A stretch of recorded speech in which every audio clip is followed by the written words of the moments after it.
33वां आदिवासी सांस्कृतिक एकता महासम्मेलन में देश के विभिन्न राज्यों से यहां उपस्थित हुए सभी पदाधिकारीगण, वडीलगण, माताएं, बहनें, युवान साथी, सबको मेरा जोहार नमन करता हूं। उल गुलाम जिंदाबाद करता हूं।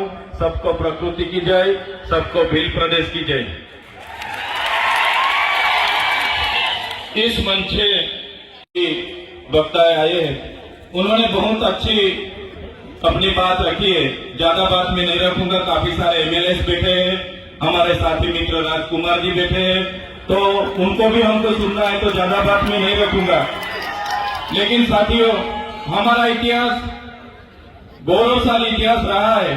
जब से ये धरती पे मानव सभ्यता का अस्तित्व हुआ, मानव सामाजिक और मानसिक शारीरिक मनुष्य का विकास हुआ, तब से आदिवासी इस धरती पर है।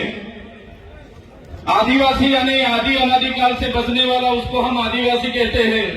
तो इस मंच से मैं कहना चाहता हूं, आज आदिवासी को अलग अलग नाम से पुकारा जाता है। आदिवासी के नाम से अलग अलग योजना बनाई जाती है।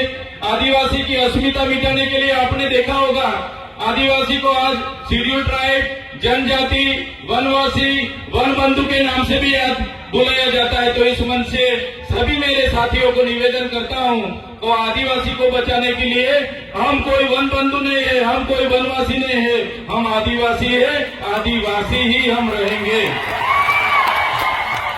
साथियों, आदिवासी का इतिहास डॉक्टर जीतू भाई ने बताया कि 23,000 साल से यहाँ आदिवासी रह रहा है। आदिवासी का स्वभाव सरल था, संवेदनशील थे। आदिवासी प्राकृतिक पूजक थे, प्राकृतिक मूल्यों को जतन करते थे, सामुदायिक भावना साथ में रखते थे, सरकारी भावना रहती थी।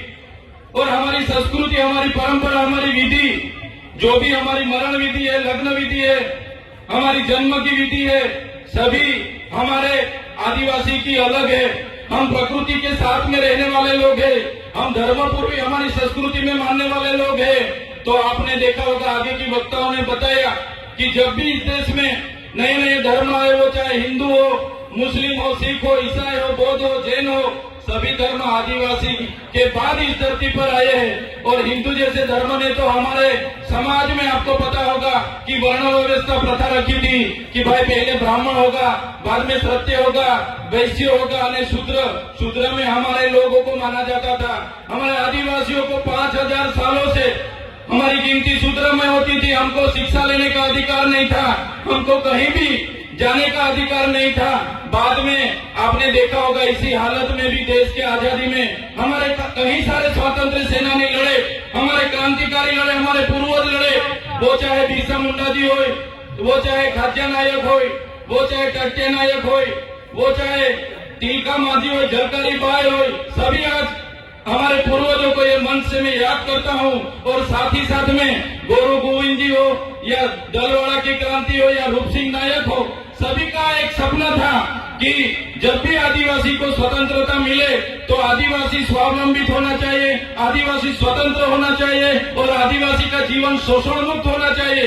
लेकिन देश की आजादी के बाद भी जो सभ्य संस्कृति के लोग जो शासन में आए, जब भी अपने समाज को जो सुसंस्कृत मानने वाले लोग आज देश के शासन में आए, देश में संविधान लागू हुआ। संविधान का आमुख कहता है कि ये देश का संविधान, हम भारत के लोग, ये देश के संविधान के तहत हमारे देश के लोगों को हम समानता, स्वतंत्रता और बंधुता देते हैं। लेकिन आज भी आदिवासी को समानता नहीं मिली, आज भी आदिवासी को स्वतंत्रता नहीं मिली, आज भी आदिवासी को दूसरी कास्ट में बंधुता नहीं मिली।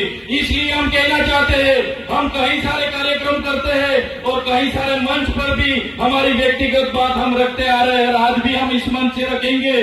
जब तक आदिवासी को स्वायत्त राज नहीं मिलेगा, आदिवासी का अपना स्वतंत्र राज नहीं होगा, तब तक ये सरकारों में आदिवासियों का विकास होने वाला नहीं है। हमको तीनों और चारों राज्यों, वो चाहे मध्य प्रदेश हो, महाराष्ट्र हो, गुजरात हो, राजस्थान हो, सभी नेतागण यहाँ बैठे हैं, सभी बुद्धिजीवी लोग यहाँ बैठे, कर्मचारीगण यहाँ बैठे।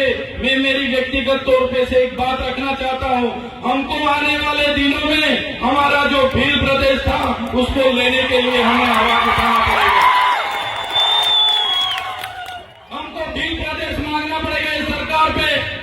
का 29वां राज्य हमारा भील प्रदेश होना चाहिए और हमारा भील प्रदेश जब बनेगा तभी हमारा आदिवासी स्वायत्त राज्य में अपना विकास कर पाएगा। ये हम व्यक्तिगत सोच रहे हैं साथियों।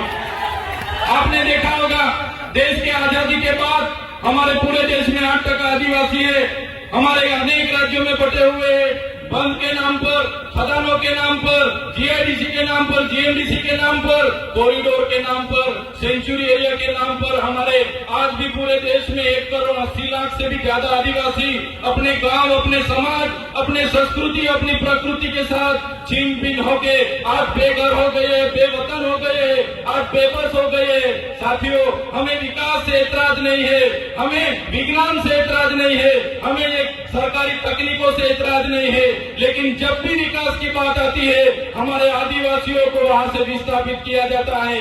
वो चाहे बांध हो, खनिज हो, जीएमडीसी हो, जीआईडीसी हो, कुछ भी प्रोजेक्ट नहीं आते हमारे आदिवासी को टारगेट किया जाता है। और हम जब भी सरकार के खिलाफ आदिवासियों के लिए आवाज उठाते हैं तो ये सत्ता में बैठे हुए लोग पुलिस का दुरुपयोग करके, उनके सत्ता का दुरुपयोग करके हमारे जैसे युवाओं को दबाने के लिए जेलों में डालते हैं। हमारे जैसे युवा जो खुद क्लास 2 ऑफिसर था, क्लास 2 ऑफिसर की अपनी गवर्नमेंट जॉब छोड़ के समाज की लड़ाई के लिए हम आए और समाज के लिए लड़ते लड़ते आज ये सरकार ने फर्जी एफआईआर 19 कितनी एफआईआर हमारा पर कर दी और काफी सारे नेता हमारे समाज के ही है, वो शासक पक्ष में है, फिर भी हमारे जैसे युवाओं को आगे बढ़ने नहीं दे रहे। हमारे जैसे युवाओं को कैसे गिराया जाए वो हमारे ही नेता सोचते हैं। तो इस मंच से मैं कहना चाहता हूँ, हमारे पूरे देश से विभिन्न राज्यों से लाखों आदिवासी माताएं, बहनें, वडीले, युवा साथी यहाँ आइए। हमें आने वाले दिनों में हमको आदिवासी की अस्मिता बचाने के लिए चिंतन करना होगा, हमारे लोगों की शिक्षा की चिंतन करना होगा, हमारे लोगों के जो जड़ जंगल जमीन के अधिकार छीने जा रहे उनका चिंतन मनन करना होगा। आज तक हमारा संवैधानिक अधिकार लागू नहीं हुआ, वो चाहे अनुसूचित 5 हो, वो चाहे पैसा एक्ट हो, वो चाहे तोड़ते दबोरे की बात हो। आज भी आदिवासी की ग्राम सभा की सत्ता नहीं मिली, आज भी रूढ़िगत ग्राम सभा का परवानगी नहीं लिया जा रहा है। ये सभी बातों को आज के इस मंच से हमको सबको चिंतन मनन करना पड़ेगा और सभी साथी यहाँ पे आए तो ये आदरणीय मंच से जो भी बात रखते हैं उसको लेके हमारा हर संदेश, हर उपदेश हर एक गांव में पहुंचना चाहिए। यही बात मैं रखूंगा।